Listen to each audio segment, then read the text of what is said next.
আইয়ুব আলাইহিস সালাম এবার আল্লাহর দরবারে সেজদায় পড়ে গেলেন। আল্লাহকে কি বললেন, কোন ভাষায় বললেন, সেটাও আল্লাহ কোরআনের মধ্যে তুলে দিয়েছেন। আইয়ুব আলাইহিস সালাম আল্লাহকে ডাক দিয়ে বলেন, ওয়া আইয়ুবা ইয নাদা রাব্বাহু আন্নী মাসসানিয়াদ-দুররু ওয়া আনতা আরহামুর রাহিমিন। সুবহানাল্লাহ পড়েন। আইয়ুব আলাইহিস সালাম আল্লাহরে বলে, আল্লাহ আন্নী মাসসানিয়াদ-দুর, বেশি কিছু হয় নাই আমার, সামান্য থেকে সামান্য একটু ক্ষতি হয়তো আমার স্পর্শ করেছে, তবে আমার কোনো আফসোস নাই, কষ্ট নাই। ওয়া আনতা আরহামুর রাহিমিন, তুমি দয়ালুদের চাইতেও বড় দয়ালু। সুবহানাল্লাহ কইলেন না? আচ্ছা, এই পুরা দোয়ার মধ্যে, পুরা কথার মধ্যে 18 বছর তুমি মুখই খোলে নাই। 18 বছর পরে আল্লাহর কাছে একটা দোয়া করছে। এই দোয়ার মধ্যে একবারও বলছে আল্লাহ আমি শেষ? একবারও বলছে আমি আর পারতেছি না? একবারও বলছে আল্লাহ আমি অসুস্থ, আপনি দেখেন না? একবারও বলছে আল্লাহ আমার জীবন তো শেষ হয়ে গেছে, আমার জীবনে আর আছে কি? কিচ্ছু বলে নাই। শুধু বলল আল্লাহ আন্নী মাসসানিয়াদ-দুর, বেশি কিছু হয় নাই তো আমার, একটুখানি হয়তো আমার ক্ষতি হয়েছে, সমস্যা নাই আল্লাহ। ওয়া আনতা আরহামুর রাহিমিন, আপনি অনেক অনেক দয়ালু, আমার তেমন কিছুই হয় নাই। কোন পর্যায়ে দাঁড়ায় নবী কথা বলতে পারে? আল্লাহ রাব্বুল আলামিন তিনি বলেন, আহারে আইয়ুব, এত যন্ত্রণা পাওয়ার পরেও আমার আইয়ুব বলে তারা নাকি কিছুই হয় নাই। এবার আমার আল্লাহ কোরআনের মধ্যে বললেন, ফাস্তাজাবনা লাহু ফাকাশাফনা মা বিহি মিন দুররি ওয়া আতাইনাহু আহলাহু ওয়া মিসলাহুম মাআহুম রাহমাতাম মিন ইনদিনা ওয়া যিকরা লিল আবিদিন। সুবহানাল্লাহ পড়েন। আল্লাহ রাব্বুল আলামিন বলেন, আমি আমার আইয়ুবের ডাকের জবাব দিয়ে দিলাম।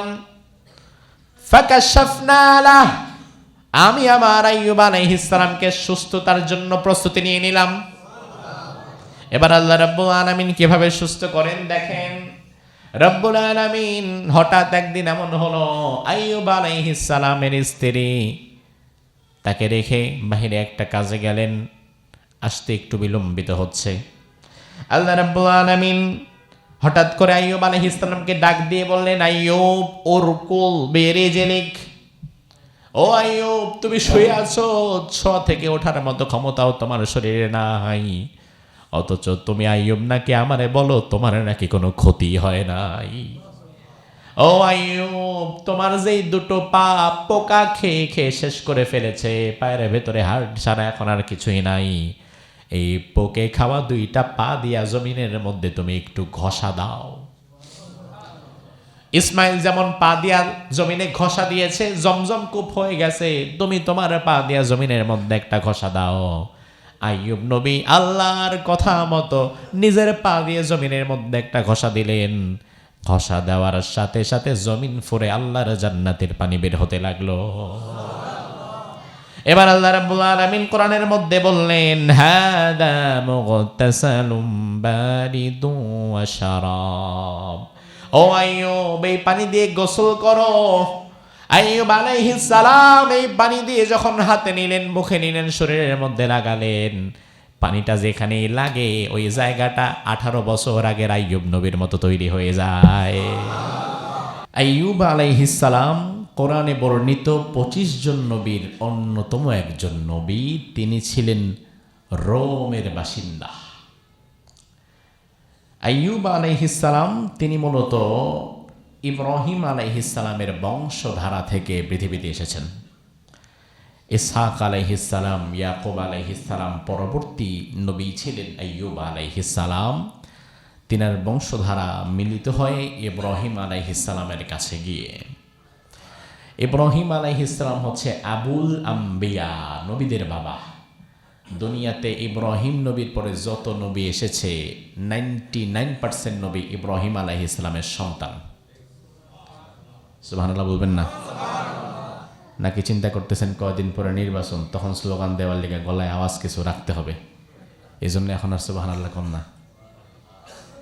আপনারা চালাক আছেন, চিন্তা করছেন যে নির্বাচনে মিছিল করলে তো চা খাওয়া যাবে, 200 টাকা পাওয়া যাবে, এখন সুবহানাল্লাহ করলে তো আর লাভ নেই।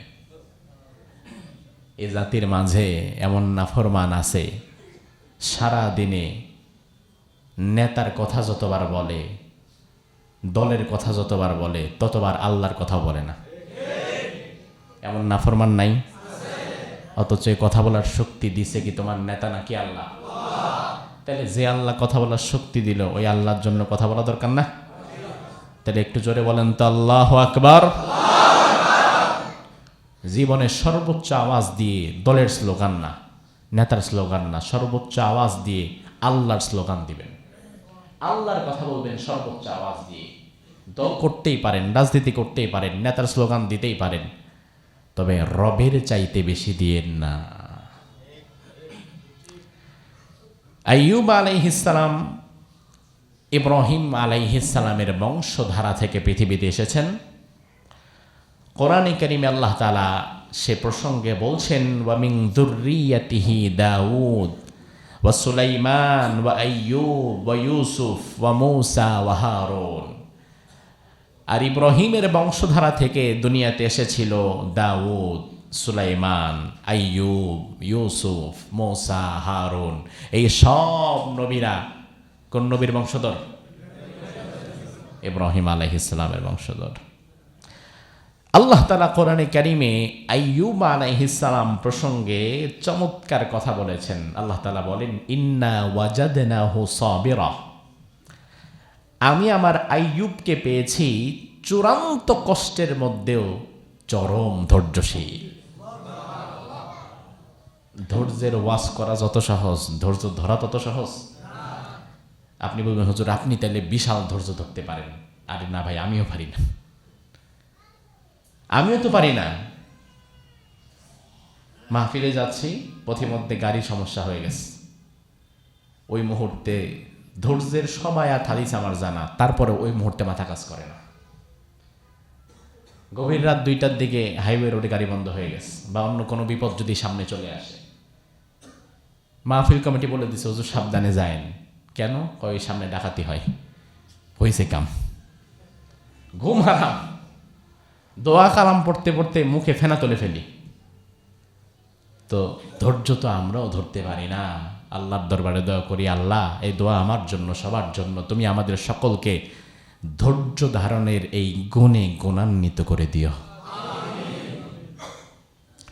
আল্লাহ তাআলা বলেন, আমি আমার আইয়ুবকে পেয়েছি চূড়ান্ত কষ্টে চরম ধৈর্যশীল। নিয়ামাল আবদ, আমার আইয়ুব বান্দা হিসাবে কতই না উত্তম বান্দা ছিল আমার। সুবহানাল্লাহ। বান্দা হিসাবে আল্লাহ তাআলা আইয়ুবকে বলছেন নিয়ামাল আবদ, আমার আইয়ুব কত ভালো বান্দা। আইয়ুব আলাইহিস সালাম পৃথিবীতে প্রেরিত আল্লাহর অন্যতম একজন পয়গম্বর, নবী। আল্লাহ তাআলা ওহী প্রেরণ করেছিলেন তার কাছে। সম্মানিত একজন নবীদের মধ্যে অন্যতম একজন আইয়ুব আলাইহিস সালাম। আইয়ুব আলাইহিস সালামের স্ত্রী ছিলেন একজন। কয়জন? নাম কি? হ্যাঁ, এগুলো হচ্ছে ঐতিহাসিকভাবে আমাদের কাছে আসছে, যে ইতিহাস বাংলাদেশে অধিক মশহুর, বিবি রহিমা। তবে তাফসীরবিদরা এ নামটিকে সমর্থন করে না। এগুলো বাংলাদেশে রংচটা গল্প হিসাবে পেয়ে যাবেন। মুফাসসিরগণ আইয়ুব নবীর স্ত্রীর দুটো নাম তুলে ধরেছেন। কয়টা? একটা হচ্ছে আইয়ুব নবীর স্ত্রীর নাম ছিল লাইয়া। কি নাম? কথা বলেন। লাইয়া। আর আরেকটি প্রসিদ্ধ নাম হচ্ছে মানসা। এই দুইটার একটা। এখন আমরা ধরেন লাইয়া নামটি ধরলাম, যেহেতু দুটো নামই এসেছে। তো আইয়ুব আলাইহিস সালামের স্ত্রী ছিলেন একজন লাইয়া, এবং আইয়ুব নবীর সন্তান ছিলেন 7 মেয়ে এবং 7 ছেলে। টোটাল কয়জন? 14 জন। এ হচ্ছে স্ত্রী সন্তানের পার্ট। আইয়ুব আলাইহিস সালাম দেখতে যেমন সুঠাম দেহের, সুন্দর, দুনিয়ার নবীরা দেখতে এমনিতেই সুন্দর। এমন কোন নবী আল্লাহ বানান নাই যার চেহারা কুৎসিত বা দেখতে খারাপ। দুনিয়ার সব নবীদেরকে আল্লাহ তাআলা আহসানাল ওয়াজ, উত্তম অবয়ব, উত্তম আকৃতি দিয়ে তৈরি করেছিলেন। আইয়ুব আলাইহিস সালাম দেখতে সুন্দর, এর উপরে আবার তার অ্যাসেট, সম্পদের পরিমাণও ছিল ব্যাপক। যত ধনাঢ্য নবী ছিল দুনিয়াতে, এর মধ্যে আইয়ুব আলাইহিস সালাম অন্যতম একজন ছিলেন। ইবনে কাসির রাহিমাহুল্লাহ তিনি তার তাফসিরে আইয়ুব নবীর সম্পদের কিছুটা ধারণা দিয়েছেন। ওই ধারণা নিবেন, তাহলে বুঝেন কত সম্পদ। কিছুটা ধারণা ইবনে কাসির দিয়েছেন। ক্বালা ইবনে কাসির রাহিমাহুল্লাহ, ইবনে কাসির বলেন, কানা কাসীরাল মালি মিন সাইরি সুনুফিহি মিনাল আনআমি ওয়াল খাইলি ওয়াল বিগাল ওয়াল হামির ওয়াল গানাম ওয়াল দিয়াইল আরাদি ফিস আরাদি মুত্তাসিআতি বিআরদিশ শাম। সিরিয়ার জমিনে আইয়ুব নবীর চাইতে বেশি জায়গা জমির মালিক ওই সময় আর কেউ ছিল না। শুধু তাই নয়, যত গবাদি পশু আছে, উট, গরু, ঘোড়া, ছাগল, ভেড়া, বকরি, বলদ সহকারে আইয়ুব নবীর ভান্ডারে এসব কিছু ছিল পর্যাপ্ত। ফলে ফসলে আল্লাহ তাআলা তাকে প্রাচুর্য দিয়েছিলেন। ওই জামানার শ্রেষ্ঠ একজন ধনী ব্যক্তিও তিনি ছিলেন। ইবনে কাসির আরও বলেন, তার অধীনে হাল চাষ করার জন্য বলদের সংখ্যা ছিল 1000। কত? এবং হাল চাষের জন্য কর্মচারীর সংখ্যা ইবনে কাসিরের মতে 500। কত? 500। উটের সংখ্যা ছিল 3000 এবং ভেড়ার সংখ্যা ছিল 7000। দাস দাসী, খামার সবকিছু মিলিয়ে ব্যাপক প্রাচুর্যতার মধ্য দিয়ে আইয়ুব নবীর সময় যাচ্ছিল। নবী হিসাবে তিনি সম্মানিত, এলাকার মানুষের কাছেও তিনি সম্মানিত, অর্থবিত্তের দিক থেকেও তিনি সম্মানিত। স্ত্রী, সন্তান, পরিবার, নবুওয়াত সবকিছু নিয়ে চমৎকার সুন্দর একটি সময় তিনি পার করছিলেন। এরপরে আল্লাহ সুবহানাহু ওয়া তাআলা চাইলেন আইয়ুব নবীকে একটু পরীক্ষায় ফেলবেন। কারণ বিশ্বনবী বলেন, আশাদ্দুন নাসি বালান আল আমবিয়া সুম্মাল আমসালু ফাল আমসাল ইউবতালার রাজুলু আলা হাসাবি দীনিহি। এই জমিনের উপরে সবচাইতে কঠিন পরীক্ষা আল্লাহ নিয়েছেন নবীদের। কাদের? নবীদের পরীক্ষা এই জমিনের উপরে সবচাইতে কঠিন ছিল। নবীদের পরে যারা ঈমান এনেছিল নবীদের হাতে, সেই সকল সাহাবীদের। এরপরে যার ঈমান যেই পর্যায়ে, তার জীবনে পরীক্ষা আসবে সেই পর্যায়ের। যার ঈমান যত মজবুত, তার জীবনে পরীক্ষাও আসে তেমন। আইয়ুব আলাইহিস সালাম যেহেতু আল্লাহর নবী ছিলেন, সব কিছু দিয়ে আল্লাহ রাব্বুল আলামিন তাকে প্রাচুর্যতার মধ্যে ডুবিয়ে দিয়েছিলেন। এবার আল্লাহ তাআলা চাইলেন আইয়ুব নবীকে একটু পরীক্ষা নেবেন। ব্যাপক ফল ফসলের যেই শস্য ক্ষেত, হঠাৎ একদিন আগুন লেগে আইয়ুব নবীর শস্য ক্ষেতের সকল শস্য জ্বলে পড়ে ছাই হয়ে গেল। আপনার একটা ব্যবসা প্রতিষ্ঠান, লক্ষ লক্ষ টাকা উপার্জন, কোটিপতিদের মধ্যে একজন আপনি, একটা গার্মেন্টস 2-3 ঘন্টার মধ্যে জ্বলে পড়ে শত কোটি টাকার ক্ষতি হয়ে গেছে। ফায়ার সার্ভিস আসতে পারে নাই বা এসে আগুন নেভাতেও পারে নাই, এমন ঘটনা আছে না নাই? আগের দিনের ধনী পরের দিন ফকির হয়ে গেছে, সব শেষ হয়ে গেছে। আইয়ুব নবীর ফল ফসল সহ যা ছিল সব শেষ। যত উট, গরু, ঘোড়া, ছাগল, ভেড়া তার পালে ছিল, হঠাৎ রোগাক্রান্ত হতে হতে অল্প সময়ের ব্যবধানে সব মরে শেষ। শস্য খামার শেষ, গরু ছাগলগুলা শেষ, পশু পাখিগুলা শেষ। অর্থবিত্তের এমন অভাব, ঘাড়ের উপরে চলে আসলো। কর্মচারীরাও যে যার মতো বিদায় নিয়ে চলে গেল। অভাবগ্রস্ত হয়ে কে থাকবে, চলে গেল। তো দেখেন, প্রথমত ফিনান্সিয়াল ক্রাইসিস এমনভাবে মাথার উপরে চেপে বসছে, কয়দিন আগে যার গোলা ভরা ধান ছিল, খাবারের অভাব ছিল না, আজকে তিনার ঘরে খাবার পর্যন্ত নাই। অথচ তিনি আল্লাহর নবী। আইয়ুব নবীর সন্তানাদি জানো কয়জন ছিল? 14 জন সন্তান। মুফাসসিরগণ বলেন একত্রে যে ছাদের নিচে ঘুমাচ্ছিল, হঠাৎ করে আর্থকুইক, ভূমিকম্পের মধ্য দিয়ে ওই বাড়িটি ধস হয়ে গিয়ে ওই 14 জন সেখানে শহীদ হয়ে যায়। এই 14 জন শহীদ হয়ে যাওয়ার পরে আইয়ুব নবীর কাছে শয়তান একটা মানুষের আকৃতি ধারণ করে এসে বলে, খুব রং চটিয়ে বলে যে চিন্তা করতে পারো, তোমার ফল ফসল, অর্থ সম্পদ সব তো আল্লাহ নিছেই, তোমার সন্তান গুলারেও আল্লাহ নিয়ে নিছে, এরপরেও কি তুমি সেই আল্লাহর প্রশংসা করবা? এরপরেও কি তুমি আল্লাহ জিকির করবা? তোমার সবই তো আল্লাহ নিয়ে নিছে।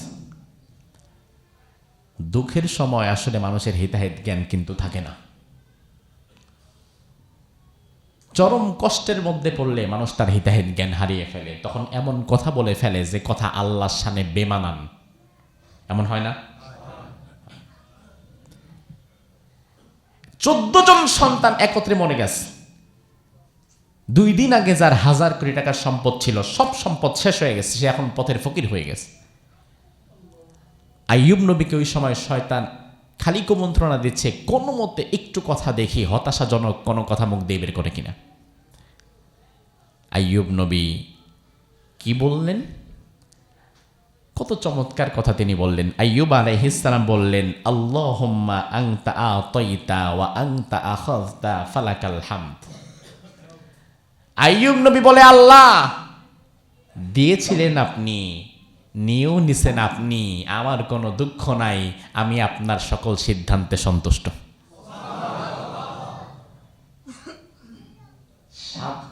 14 জন সন্তান মরে গেছে, বংশধর বলতে একজনও নাই, সব সম্পদ ভ্যানিশ হয়ে গেছে। ওই পর্যায়ে দাঁড়ায় নবী কি চমৎকার কথা বলতে পারে। তাহলে আইয়ুব নবীর জীবনীতে আমাদের জন্য শিক্ষা নাই?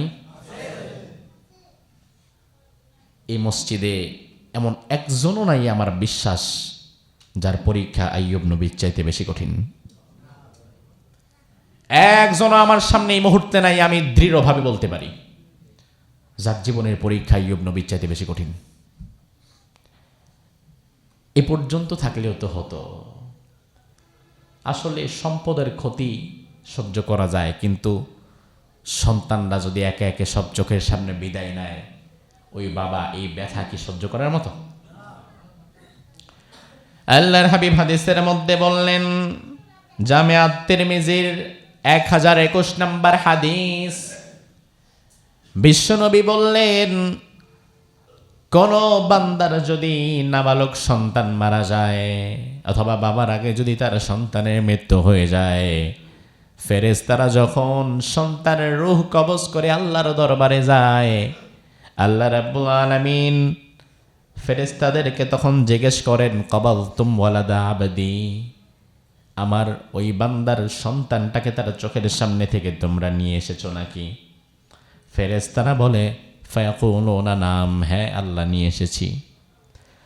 আরশে আজিমের মালিক আল্লাহ আবার প্রশ্ন করে, কবালতুম সামারাতা ফুআদি, আমার বান্দার কলিজার টুকরাটাকে ছিঁড়ে নিয়ে এসেছো তো নাকি আমার কাছে? ফেরেশতারা বলে, আল্লাহ হ্যাঁ, তার কলিজার টুকরাটাকে ছিঁড়ে নিয়ে এসেছি। তাইলে সন্তান যে বাবার কলিজার একটা অংশ, সেটা যিনি ভালো করেই জানেন তিনি কে? আল্লাহ বলে, আমার বান্দার কলিজার টুকরাটাকে ছিঁড়ে আমার কাছে নিয়ে এসেছো নাকি? ফেরেশতারা বলে, হ্যাঁ নিয়ে এসেছি। এবার আল্লাহ বলে, মাদা কল আবদি, আচ্ছা আমার বান্দা কি বলেছে তার সন্তানের মৃত্যুর পরে? ফেরেশতারা আল্লাহর কাছে বলে, আল্লাহ হামিদাকা ওয়াস্তারজিয়া, প্রথম বলেছে আলহামদুলিল্লাহ, এরপরে চোখের পানি ছেড়ে দিয়ে বলেছে ইন্না লিল্লাহি ওয়া ইন্না ইলাইহি রাজিউন। হামিদাকা ওয়াস্তারজি, প্রথম আপনার শুকরিয়া আদায় করেছে, আলহামদুলিল্লাহ আমার আল্লাহ করছে, কিচ্ছু করার নাই, আল্লাহর সিদ্ধান্তে আমি সন্তুষ্ট। কিন্তু বাবা হিসাবে সে যে কষ্ট পেয়েছে, তার চোখ দিয়ে অনবরত পানি ঝরেছে, সে ইন্না লিল্লাহি ওয়া ইন্না ইলাইহি রাজিউন এই দোয়াটা সে পড়েছে।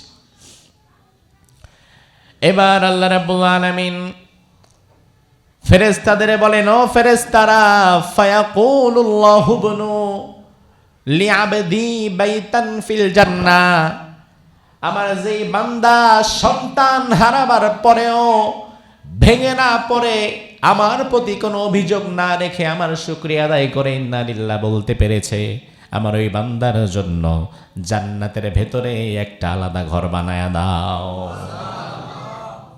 জান্নাতের ভেতরে ঘর বানায় দাও মানে কি? আরে মিয়া, আপনার জান্নাত না থাকলে ঘর হবে কেমনে? আগে তো জান্নাত দেওয়া লাগবে, এরপরে আরেকটা বিশেষ ঘর দেয়া হবে। আগে তারে তো জান্নাত দিবা, শুধু জান্নাত দিবা না, জান্নাতের মধ্যে একটা ঘর বানিয়ে দাও। ওয়াসাম্মুহু বাইতাল হামদ, ওই ঘরের উপরে লিখে দাও প্রশংসার ঘর। এই জন্য দুনিয়াতে আল্লাহ তাআলা যদি চায়, সন্তান যদি কোনোদিন আপনার আগে বিদায় হয়ে যায়, ওই মুহূর্তে এই হাদিসটা মনে রেখে আল্লাহর উপর কোনো বিরক্তি প্রকাশ না করে, চোখের পানি যাবে, কষ্ট যাবে, দুঃখ যাবে, কিন্তু আল্লাহর সিদ্ধান্তে আপনাকে টিকে থাকা লাগবে। আরে মিয়া, আপনি আল্লাহর উপর অসন্তুষ্টি প্রকাশ করলে কি হবে? কিচ্ছু হবে না। আপনি আল্লাহরে দুইটা গালিও যদি দেন, নাউজুবিল্লাহ, তাও কি? গ্রামে গঞ্জে দেখা যায় মানুষ মারা গেলে ওই মানুষ মরা লাশে নিয়ে এমন কান্নাকাটি শুরু করে, ক্ষেত্র বিশেষ আল্লাহর সামনে বাজে কথাও বলে ফেলে। শোনেন নাই জীবনে? আল্লাহ রে নিছে রে, আর তুই কাউরে দেখলি না, কি করলি রে? এই মেয়ে, তুমি কারে বলতেছো কি করলি রে? তুমি আল্লাহর কাছে জবাব চাচ্ছ? আল্লাহ কি তোমার কাছে জবাব দিতে বাধ্য? তুমি যা খুশি তাই বলো, আল্লাহর কি হবে? আল্লাহ তোমার মতো মানুষের সন্তান না দিয়ে তো ফালায় রাখতে পারতেন। আল্লাহ সিদ্ধান্তে অসন্তুষ্টি প্রকাশ করবেন না। অসন্তুষ্টি প্রকাশ করে যদি লাভই না হয়, তাহলে অসন্তুষ্টিটা প্রকাশ করে লাভ কি? যদি আল্লাহ সিদ্ধান্তে সন্তুষ্টি প্রকাশ করে ইন্না লিল্লাহ বলে চোখের পানি ফেলা যায়, তাইলে যদি লাভ হয় তাহলে তো ওটাই উত্তম। কথা কি বোঝাতে পারলাম? এমন না যে আপনার সন্তান মারা গেলে আপনি আনন্দে নাচবেন, ইন্না লিল্লাহ বলবেন, চোখের পানি ছাড়বেন, তবে একটা কটু কথা আল্লাহর সামনে বলা যাবে না, ঠিক কিনা? মাথা ঠিক রাখতে হবে। মহিলাদের থাকে না, এই ওয়াস্তাদের কানে পৌঁছায় দিবেন। মহিলাদের ধৈর্য পুরুষের চাইতে কম না বেশি? কম। এভাবে করে তার সন্তান সবাই দুনিয়া থেকে বিদায় নিয়ে নিল, সম্পদ সব ধ্বংস হয়ে গেল। এবার শুরু হলো তার শারীরিক অসুস্থতা। কতটুকু শারীরিক অসুস্থ তিনি হলেন? শারীরিক অসুস্থতা এত বেশি বেড়ে গেল, যত বেশি বেড়ে গেলে তাফসীর ইবনে কাসির প্রণেতা বলেন, লাম ইয়াবকা মিন জাসাদিহি মুগরিজুন ইবরাতান সালিমান সিওয়া কলবিহি ওয়া লিসানিহি ইয়াযকুরুল্লাহ আযজা ওয়া জাল্লা বিহিমা। একদম মাথার চুলগুলো পড়ে গেল, মাথার তালুর চামড়া থেকে পায়ের পাতা পর্যন্ত চর্মরোগে আক্রান্ত হয়ে চামড়া গোশতগুলো খসে খসে পড়তে লাগলো, গোশত পচা গন্ধ বের হয়ে গেল, পোকা ঝরে ঝরে পড়তে লাগলো। তাফসীর ইবনে কাসির প্রণেতা বলেন, একটি ছোট্ট সুই রাখা যায় এমন 1 ইঞ্চি জায়গা তার শরীরের অক্ষত ছিল না। শুধুমাত্র কলব ওয়া লিসান এবং জিহবা, এই দুটো জিনিস দিয়ে সে আল্লাহর জিকির করত। এই দুটো জিনিস বাদে সব অঙ্গ প্রত্যঙ্গগুলো শেষ হয়ে গেল। এলাকার মানুষেরা সহ্য করতে না পেরে আইয়ুব নবীকে ধরে ছালা দিয়ে পেঁচিয়ে ময়লার স্তূপে নিয়ে ফেলে দিয়ে আসলো। আপন মানুষগুলো সব বিদায় নিল কাছ থেকে, অথচ তিনি আল্লাহর একজন পয়গম্বর, আল্লাহর একজন নবীর উপরে আল্লাহ এত বড় পরীক্ষা নিচ্ছেন। আমার ভাই, অসুস্থতা কম বেশি আমাদের সবার আছে না? জীবনে কোনোদিন অসুস্থ হয় নাই এমন যদি কেউ থাকে, আমি জানি না আছে কিনা, এমন যদি কেউ থাকে, তাইলে বিষয়টা কিন্তু গর্ববোধের নয়, বরং বিষয়টা কষ্টের, ভয়ের। কারণ ফেরাউনের ইতিহাসে পাওয়া যায়, ফেরাউনকে আল্লাহ তাআলা দীর্ঘদিন সুস্থ রেখেছিলেন, অসুস্থ বানান নাই। তার কারণ অসুস্থ তো আল্লাহর একটা নিয়ামত। কেমন নিয়ামত দেখেন, রাসূল হাদিসের মধ্যে কি বলে। আল্লাহর হাবিব সহিহ বুখারীর 5660 নম্বর হাদিসের মধ্যে বললেন, মা মিন মুসলিমিন ইউসিবুহু আদা মারাদা ফামা সিওয়াহু ইল্লা হাত্তাল্লাহু সাইয়্যাতিহি কামা তাহাত্তু শাজারাতু ওয়ারাকাহা। দুনিয়াতে যে মানুষগুলো অসুস্থ হয়, ছোট হোক অথবা বড় হোক, যেমন অসুস্থতার মধ্যেই তারা পড়ে না কেন, ওই অসুস্থতার মধ্য দিয়ে রব্বুল আলামিন ওই অসুস্থ ব্যক্তির জীবনের গুনাহগুলো এমনিভাবে ঝরিয়ে নেয়, যেমনভাবে মরা গাছের পাতাগুলো আল্লাহ ঝরিয়ে নেয়। মরা গাছের পাতা যেমন আনলিমিটেড ভাবে ঝরতে থাকে, কোনো কারণ লাগে না, বাতাসও আসা লাগে না, এমনিই পাতা পড়ে গেছে। আপনি যদি অসুস্থ হয়ে সবর করতে পারেন, এই অসুস্থতার মধ্য দিয়ে আপনার জীবনের গুণাগুলোকে আল্লাহ তাআলা ঝরিয়ে নিচ্ছে, তাহলে ওটা অনেক ভালো না? আলহামদুলিল্লাহ। অসুস্থতার মধ্যে দিয়ে যদি আল্লাহ আমার গুনাহ ঝরায় নেয়, ক্ষতি কি আমার? আল্লাহ রাব্বুল আলামিন কোরআনের মধ্যে বললেন, ওয়ালা নাবলুওয়ান্নাকুম বিশাইইম মিনাল খাউফি ওয়াল জুই ওয়া নাকসিম মিনাল আমওয়াল ওয়াল আনফুসি ওয়াথ থামারাত ওয়া বাশশিরিস সাবিরিন। ও নবী, দুনিয়ার ইমানদারদেরকে আপনি জানিয়ে দেন, আমি আল্লাহ রাব্বুল আলামিন তাদের পরীক্ষা করব। কে বলছেন? বিশাইইম মিনাল খাউফ, আমি তাদেরকে ভয় দিয়ে পরীক্ষা করব, ওয়াল জু, ক্ষুধা দিয়ে পরীক্ষা করব, দারিদ্রতা দিয়ে পরীক্ষা করব।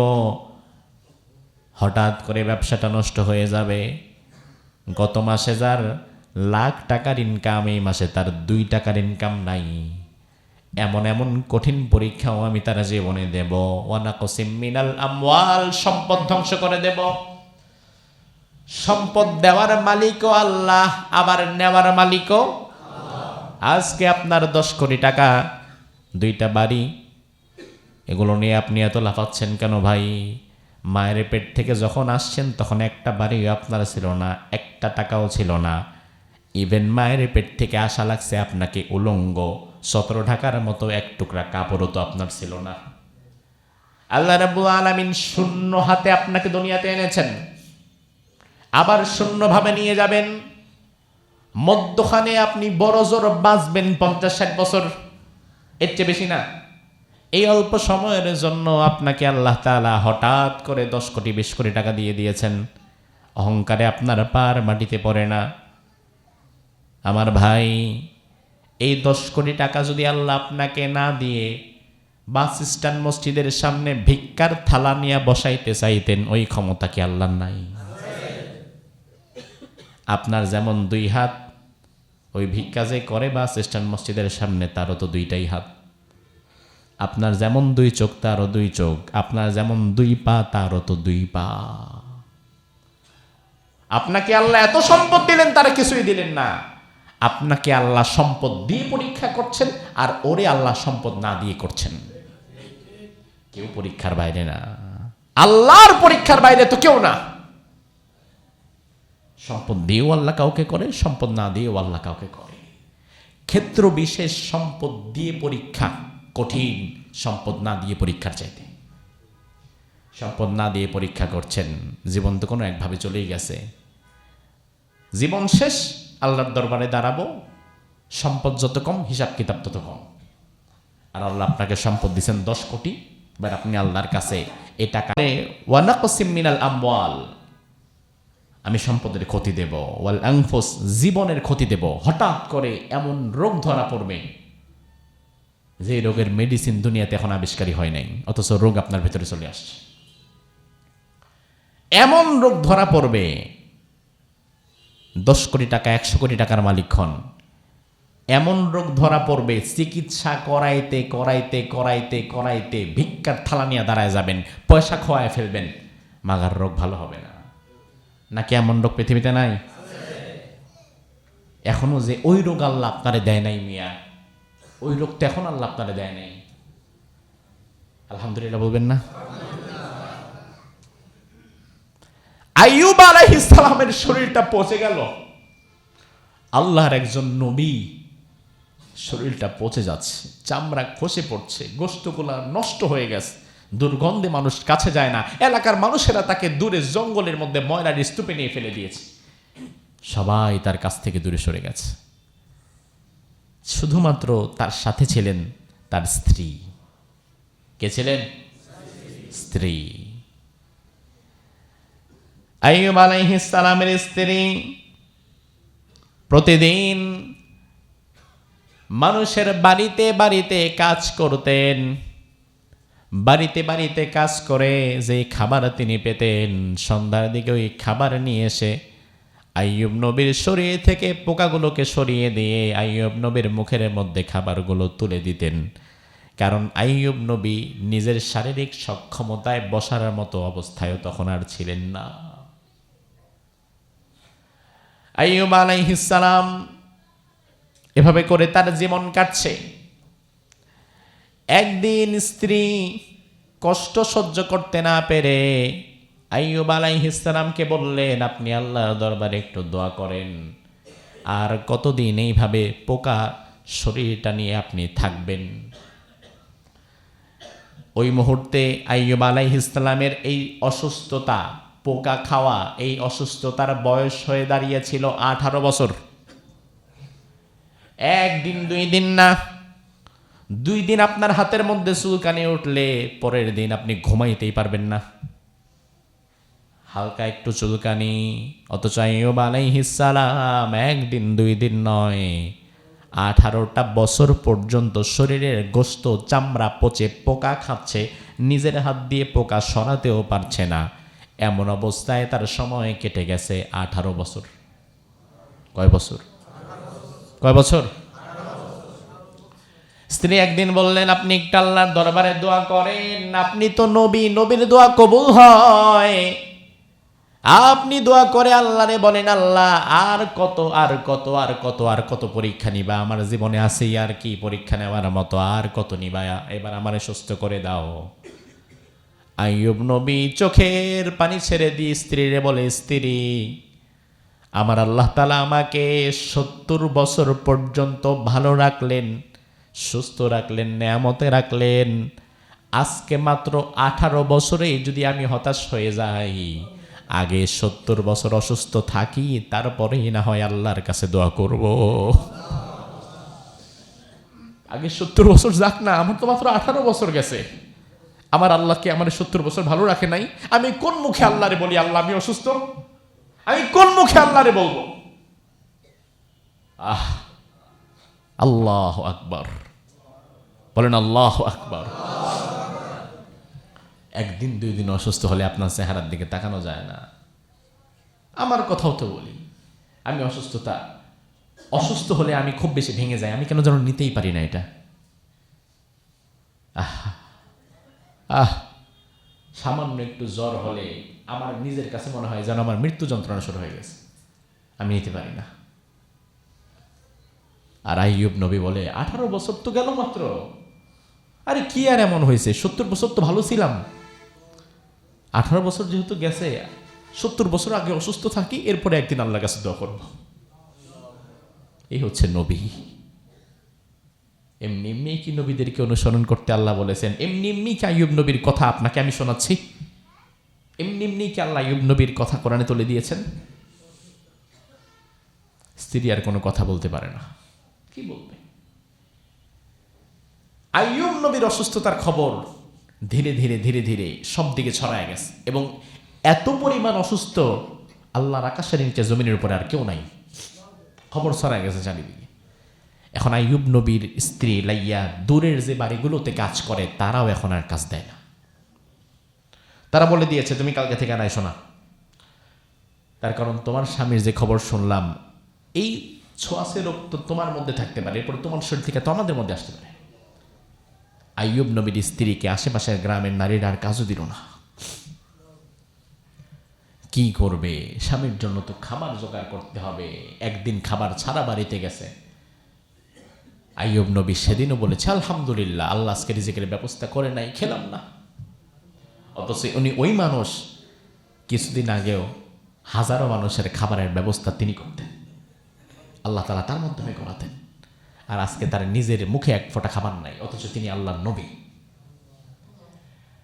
স্ত্রী পরদিন ডানে বামে অনেক চেষ্টা করে কাজ খুঁজে পেলেন না, কি করা। স্বামীর জন্য খুব কষ্ট হয় তার। তিনি মাথার অর্ধেক চুল বিক্রি করে দিলেন। চুল বেচা কেনার একটা সিস্টেম এ জামানাতে আছে না? যে চুলগুলো মহিলাদের পরে যায় তারা এগুলো জোগাড় করে রাখে। আইয়ুব নবী তিনার মাথার অর্ধেকটা চুল বিক্রি করে দিলেন। ওই চুল বিক্রি করার পয়সা দিয়ে তিনি খাবার নিয়ে গেলেন স্বামীর জন্য।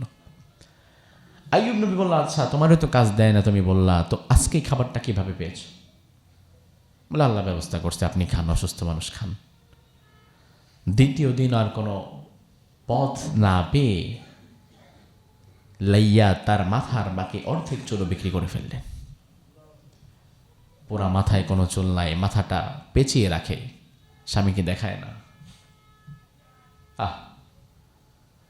স্ত্রী স্বামীর প্রতি ভালোবাসা কি জিনিস। স্ত্রীদেরকে বলি আসলে দুনিয়াতে দিন শেষে একজন স্ত্রীর জীবনে প্রকৃতার্থে আপন কিন্তু স্বামী ছাড়া আর কেউ নাই। স্ত্রী যখন স্বামীর বাড়িতে চলে আসে, মা বাবা তাদের তো আরো সন্তান আছে, মা বাবার কাছে সবাই তখন সমান। আপনার সন্তানাদি হবে, আপনি মা হবেন, কিন্তু আপনার সন্তানেরাও বড় হয়ে যে যার মতো জীবন সঙ্গিনী নিয়ে আলাদা হয়ে যাবে। আপনার সাথে মৃত্যু পর্যন্ত যে হাতটা থাকবে ওই হাতটা আপনার স্বামীর হাত। এই মানুষটা আপনার সাথে থেকে যাবে, তার যাওয়ার জায়গা নাই। এই জন্য আল্লাহর ওয়াস্তে স্বামীর প্রতি অবজ্ঞা যেন না হয়। নিজের মাথার চুল মুন্ডিয়ে দ্বিতীয় দিন যখন খাবার নিয়ে এসেছে, আইয়ুব নবী বলে ফেললেন আল্লাহর কসম, তুমি যদি আজকে আমাকে না বলো এই খাবার কোত্থেকে এনেছো আমি খাবো না, কসম দিয়ে দিস। লাইয়া তার মাথার ওড়নাটা সরায়া মাথাটা দেখালো। আইয়ুব নবী বলল কি ব্যাপার, তোমার মাথায় চুল নাই কেন? লাইয়া বলল আমি তো আমার চুল বিক্রি করে আপনার জন্য খাবার এনেছি, তাছাড়া তো আমার কোনো উপায় ছিল না। আইয়ুব আলাইহিস সালাম প্রচন্ড কষ্ট পেলেন, রেগে গেলেন। তিনি কথা প্রসঙ্গে বলে ফেললেন তুমি কেন চুল বিক্রি করলে আমাকে না বলে? এজন্য আমি তোমাকে 100 আঘাত করব। কয়শো? 100 আঘাত আমি তোমাকে করব, আল্লাহর কসম করে ফেললেন তিনি। এই মুহূর্তে এসে তিনি তার রাগকে কন্ট্রোল করতে পারলেন না। আমার ভাই আইয়ুব আলাইহিস সালামের 2 জন ভাই ছিল। এই 2 ভাই সকাল বিকাল মাঝে মাঝে এসে আইয়ুব নবীকে দেখে যেতেন। একদিন হঠাৎ করে এই 2 ভাই একত্র হয়ে আইয়ুব নবী হয়তো ঘুমন্ত এটা ভেবে আইয়ুব নবীর পাশে তারা কথা বলছিলেন। এক ভাই আরেক ভাইকে বলছে আইয়ুব হয়তো এমন কোনো বিশাল অন্যায় করছে, এমন কোনো পাপ কাজ করেছে যে এই পাপ কাজের শাস্তি হিসাবে এত জঘন্য শাস্তি আল্লাহ তাআলা আইয়ুবকে দিচ্ছেন।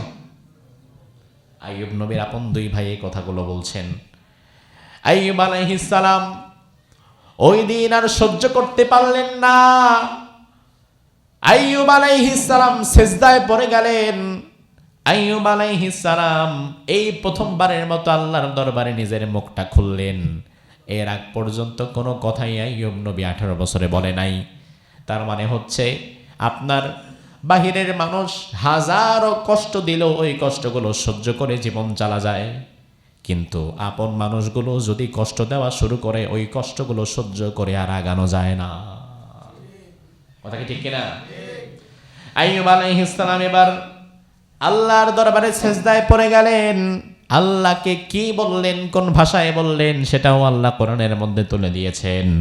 আইয়ুব আলাইহিস সালাম আল্লাহকে ডাক দিয়ে বলেন, ওয়া আইয়ুবা ইয নাদা রাব্বাহু আন্নী মাসসানিয়াদ দুররু ওয়া আনতা আরহামুর রাহিমিন। সুবহানাল্লাহ পড়েন। আইয়ুব আলাইহিস সালাম আল্লাহরে বলে, আল্লাহ আন্নী মাসসানিয়াদ-দুর, বেশি কিছু হয় নাই আমার, সামান্য থেকে সামান্য একটু ক্ষতি হয়তো আমার স্পর্শ করেছে, তবে আমার কোনো আফসোস নাই, কষ্ট নাই। ওয়া আনতা আরহামুর রাহিমিন, তুমি দয়ালুদের চাইতেও বড় দয়ালু। সুবহানাল্লাহ কইলেন না? আচ্ছা, এই পুরা দোয়ার মধ্যে, পুরা কথার মধ্যে 18 বছর তুমি এমনকি খোলে নাই। 18 বছর পরে আল্লাহর কাছে একটা দোয়া করছে। এই দোয়ার মধ্যে একবার বলছে, আল্লাহ আমি শেষ। একবারও বলছে আমি আর পারতেছি না। একবারও বলছে আল্লাহ আমি অসুস্থ, আপনি দেখেন না। একবারও বলছে আল্লাহ আমার জীবন তো শেষ হয়ে গেছে, আমার জীবনে আর আছে কি? কিচ্ছু বলে নাই, শুধু বললো আল্লাহ আন্নী মাসসানিয়াদ-দুর, বেশি কিছু হয় নাই তো আমার, একটুখানি হয়তো আমার ক্ষতি হয়েছে, সমস্যা নাই আল্লাহ। ওয়া আনতা আরহামুর রাহিমিন, আপনি অনেক অনেক দয়ালু, আমার তেমন কিছুই হয় নাই। কোন পর্যায়ে দাঁড়ায় নবী কথা বলতে পারে? আল্লাহ রাব্বুল আলামিন তিনি বলেন, আহারে আইয়ুব, এত যন্ত্রণা পাওয়ার পরেও আমার আইয়ুব বলে তারা নাকি কিছুই হয় নাই। এবার আমার আল্লাহ কোরআনের মধ্যে বললেন, ফাস্তাজাবনা লাহু ফাকাশাফনা মা বিহি মিন দুররিন ওয়া আতাইনাহু আহলাহু ওয়া মিথলাহুম মাআহুম রাহমাতাম মিন ইনদিনা ওয়া যিকরা লিল আবিদিন। সুবহানাল্লাহ পড়েন। আল্লাহ রাব্বুল আলামিন বলেন, আমি আমার আইয়ুবের ডাকের জবাব দিয়ে দিলাম। ফাকাশাফনা লাহ, আমি আমার আইয়ুব আলাইহিস সালামকে সুস্থতার জন্য প্রস্তুতি নিয়ে নিলাম। এবার আল্লাহ রাব্বুল আলামিন কিভাবে সুস্থ করেন দেখেন। রব্বুল আলামিন হঠাৎ একদিন এমন হলো, আইয়ুব আলাইহিস সালামের স্ত্রী তাকে রেখে বাহিরে একটা কাজে গেলেন, আসতে একটু বিলম্বিত হচ্ছে। আল্লাহ রাব্বুল আলামিন হঠাৎ করে আইয়ুব আলাইহিস সালামকে ডাক দিয়ে বললেন, আইয়ুব উরকুল বিরিজলিক, ও আইয়ুব তুমি শুয়ে আছো, ছোঁয়া থেকে ওঠার মতো ক্ষমতাও তোমার শরীরে নাই, অথচ তুমি আইয়ুব নাকি আমারে বলো তোমার নাকি কোনো ক্ষতি হয় নাই। ও আইয়ুব, তোমার যেই দুটো পা পোকা খেয়ে খেয়ে শেষ করে ফেলেছে, পায়ের ভেতরে হাড় ছাড়া এখন আর কিছুই নাই, এই পোকে খাওয়া দুইটা পা দিয়া জমিনের মধ্যে তুমি একটু ঘষা দাও। ইসমাইল যেমন পা দিয়া জমিনে ঘষা দিয়েছে, জমজম কূপ হয়ে গেছে, তুমি তোমার পা দিয়া জমিনের মধ্যে একটা ঘষা দাও। আইয়ুব নবী আল্লাহর কথা মতো নিজের পা দিয়ে জমিনের মধ্যে একটা ঘষা দিলেন। ঘষা দেওয়ার সাথে সাথে জমিন ফুরে আল্লাহর জান্নাতের পানি বের হতে লাগলো। এবার আল্লাহ রাব্বুল আলামিন কোরআনের মধ্যে বললেন, হাদা মুগতাসালুম বারিদুন ওয়া শারাব, ও আইয়ুব এই পানি দিয়ে গোসল করো। আইয়ুব আলাইহিস সালাম এই পানি দিয়ে যখন হাতে নিলেন, মুখে নিলেন, শরীরের মধ্যে লাগালেন, পানিটা যেখানে লাগে ওই জায়গাটা 18 বছর আগের আইয়ুব নবীর মতো তৈরি হয়ে যায়।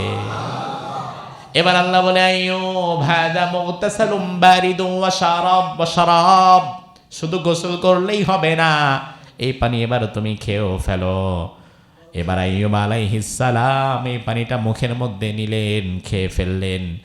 ভেতরগত যত দুর্বলতা, যত অসুস্থতা পানিটুকু খাওয়ার সাথে সাথে সব আল্লাহ দূর করে দিলেন।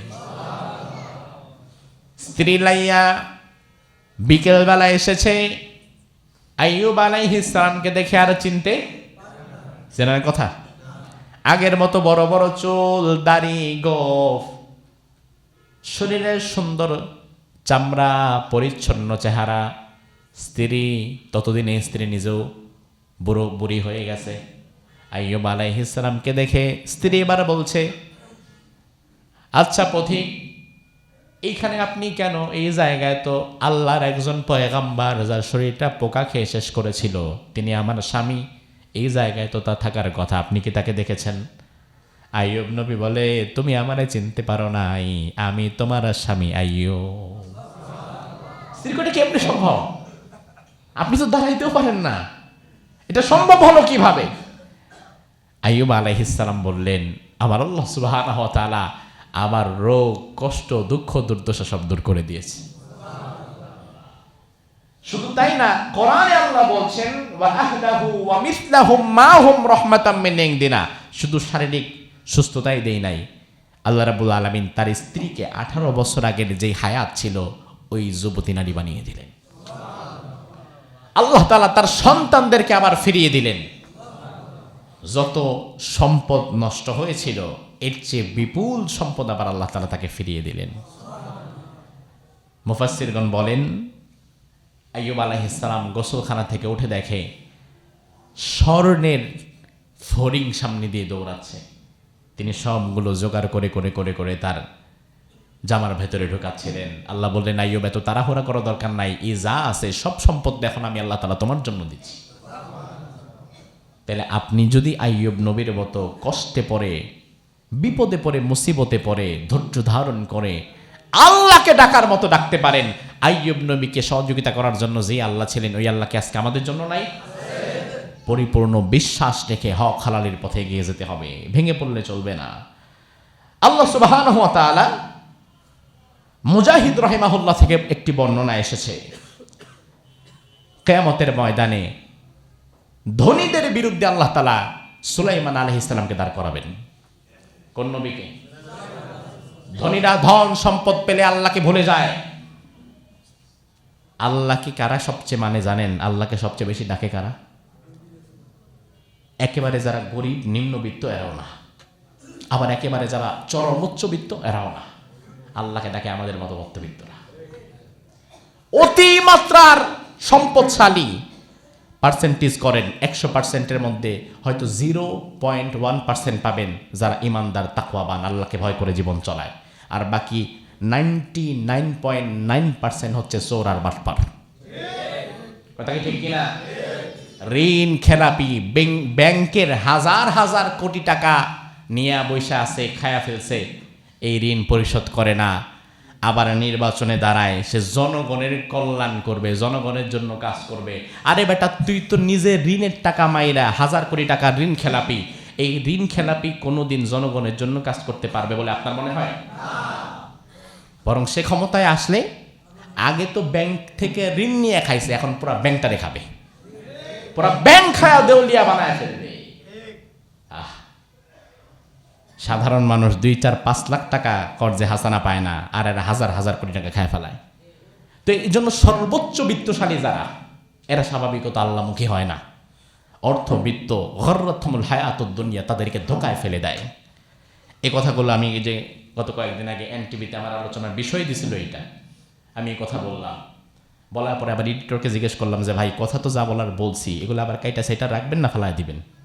কারণ আমরা যা বলি সব তো আর পরবর্তীতে পাই না। কত কথা বলি টেলিভিশনে, যখন আসে তখন দেখি একদম সুশীল সমাজের মতো কথা আসতেছে, অথচ আমি যে মাঝখানে আরো কিছু কথা বললাম সমাজের ধনাঢ্যশালী আর বিত্তশালী আর ক্ষমতাবানদের জন্য, এগুলা কিছুই দিলেন না।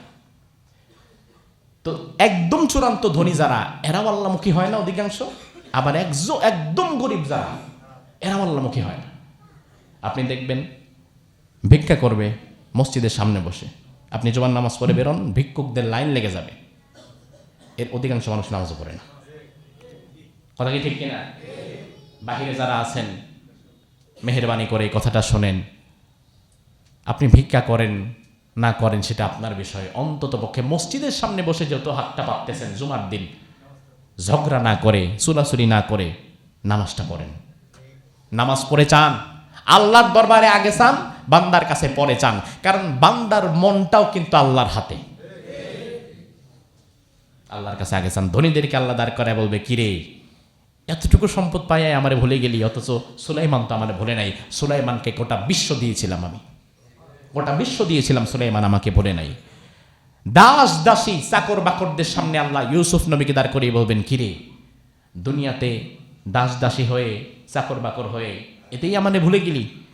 চাকরি করার জন্য নামাজ বাদ দিলি, অথচ আমার ইউসুফ দাস ছিল, কৃত দাস, সেটা আমি আল্লাহরে ভুলে নাই, তুই ভুলে গেলি। আল্লাহ তাআলা অসুস্থ, অভাবগ্রস্ত, রোগাক্রান্ত মানুষকে দাঁড় করায় বলবে, 2-4 দিন অসুস্থ হওয়ার পরে আমারে ভুলে গিয়েছিলি, ক্যান্সার ধরা পড়ার পরে আমারে ভুলে গিয়েছিলি। অথচ আইয়ুব নবীরে দেখ, 18 বছর পর্যন্ত চূড়ান্ত অসুস্থতার মধ্যে ছিল, আমারে ভুলে নাই। কি জবাব দিবেন? কিচ্ছু বলার নাই। এজন্য আইয়ুব আলাইহিস সালামের এই জীবনী থেকে আল্লাহ সুবহানাহু ওয়া তাআলা আমাদের শিক্ষা গ্রহণ করে জীবনে চলার তৌফিক দান করুক। আমরা বলি আমিন। হাদা মা ইনদি ওয়াল ইলমু ইনদাল্লাহ আলাইহি তাওয়াক্কালতু ওয়া ইলাইহি উনীব।